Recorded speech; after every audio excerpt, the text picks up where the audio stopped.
Hi friends, welcome to குறிஞ்சி.com. இப்போ apple season ஆரம்பிச்சிருச்சுங்க. நல்லா ஃப்ரெஷ்ஷான மாவு ஆப்பிள்லாம் கடைகளில் கிடைக்குது.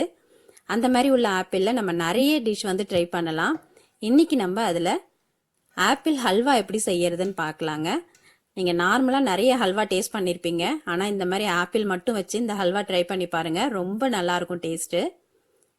இன்னைக்கு நான் 3 மீடியம் சைஸ் ஆப்பிள் எடுத்திருக்கேன். ரொம்ப பெருசும் இல்லை, ரொம்ப சின்னதும் இல்லை. இந்த மாதிரி ஆப்பிள் எடுத்துக்கலாம். இப்போ இதை தோலெல்லாம் கட் பண்ணி போட்டுடாதீங்க.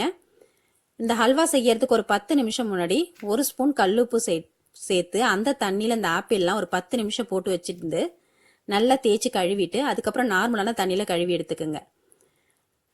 அது நடுவில் இருக்க அந்த விதை பகுதியை கட் பண்ணிட்டு இந்த மாதிரி பொடி பொடியாக கட் பண்ணிக்கலாம். இந்த தோலோடு சேர்த்து நம்ம ஹல்வா செய்யும் போது நம்ம இந்த ஹல்வாவுக்கு தனியாக எந்த கலரும் ஆட் பண்ண வேணாம். இதுவே நல்ல ஒரு கலர் கிடைக்கும் நமக்கு. இப்போ ஒரு மிக்சி ஜாரில் நம்ம கட் பண்ணி வச்சிருக்க எல்லா ஆப்பிளும் சேர்த்துடலாம்.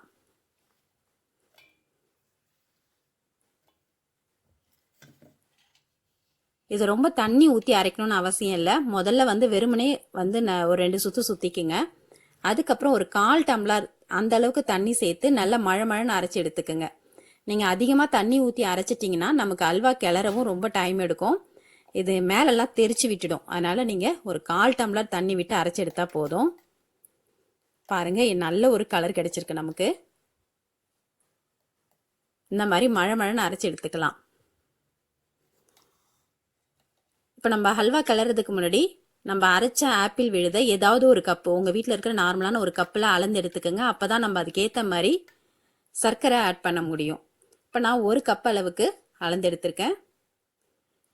இப்போ ஒரு கடாயில் 2 டேபிள் ஸ்பூன் அளவுக்கு நெய் சேர்த்துருக்கேன். மொத்தமாகவே இந்த அல்வாவுக்கு நமக்கு ஒரு 2.5 டேபிள் ஸ்பூன் நெய் இருந்தால் போதும். அப்படியே நெய் ததும்ப இந்த அல்வா கிடைக்கும் நமக்கு. நீங்கள் நார்மலாக ஆப்பிள் சாப்பிட்றத விட இந்த மாதிரி செஞ்சு சாப்பிட்டு பாருங்கள். இதோட டேஸ்ட்டு ரொம்ப நல்லாயிருக்கும். இதில் உங்களுக்கு எந்த அளவுக்கு முந்திரி பயிர் தேவையோ அந்த அளவுக்கு முந்திரி பயிர் சேர்த்து செவக்க வறுத்துக்கலாம். இப்போ முந்திரி பயிர் நல்லா வறுபட்டுடுச்சு. அதை மட்டும் நம்ம தனியாக வடிகட்டி எடுத்துடலாம்.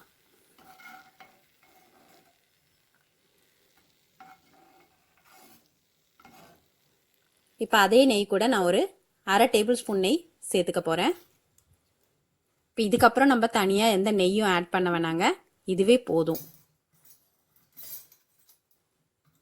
இப்போ நம்ம ஒரு கப்பில் அளந்து எடுத்திருக்க ஆப்பிள் விழுத சேர்த்து நல்லா கலந்து விட்டுக்கலாம்.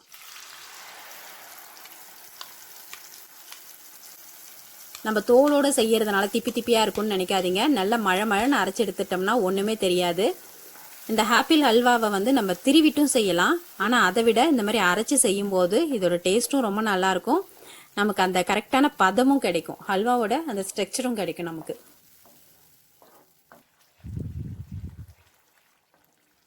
இப்போ நம்ம ஊற்றின நெய்யெல்லாம் அது கொஞ்சம் கொஞ்சமாக உரிய ஆரம்பிச்சிருச்சு. இந்த ஸ்டேஜில் நான் 1 கப் அளவுக்கு நமக்கு அரைச்ச ஆப்பிள் விழுது வந்தது. நான் 3/4 கப்பு சர்க்கரை சேர்த்துருக்கேன். உங்களுக்கு தேவைன்னா நீங்கள் 1/2 கப்பு கூட சேர்த்துக்கலாம். இனிப்பு உங்களுக்கு கரெக்டாக இருந்ததுன்னா நீங்கள் அதோட நிறுத்திக்கலாம். 3/4 கப்பு போடும்போது கரெக்டாக இருக்கும். தொடர்ந்து ஒரு 3 நிமிஷம் அதை கலந்து விட்டுக்கிட்டே இருக்கும்போது நமக்கு அல்வாவோட பதம் வர ஆரம்பிச்சிடும். நம்ம எந்த கலருமே ஆட் பண்ணலை. அந்த தோலோடு சேர்த்து அரைச்சதுனால நமக்கு அல்வா நல்ல ஒரு கலர் கிடைச்சிருக்கு பாருங்க. இப்போ நமக்கு அல்வா பதம் வர ஆரம்பிச்சிருச்சு. நம்ம ஊற்றின நெய்யும் பிரிஞ்சு வர ஆரம்பிச்சிருக்கு பாருங்க.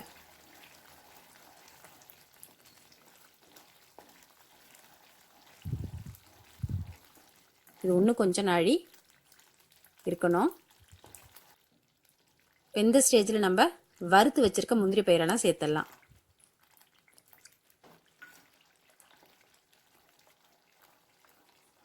இந்த அல்வா கிளறும் போது வாசனையாக அவ்வளோ நல்லா இருக்குங்க.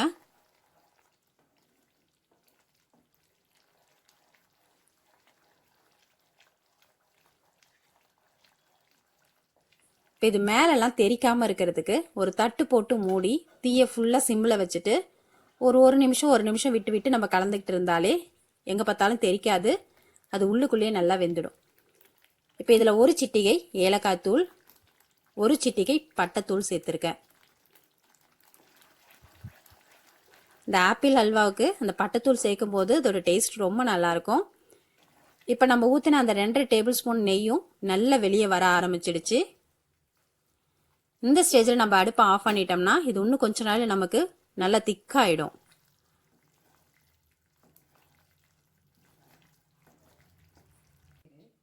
இதை நீங்கள் சூடாகவும் சர்வ் பண்ணலாம், நல்லா ஆற வச்சு சில்லுன்னு சர்வ் பண்ணலாம்.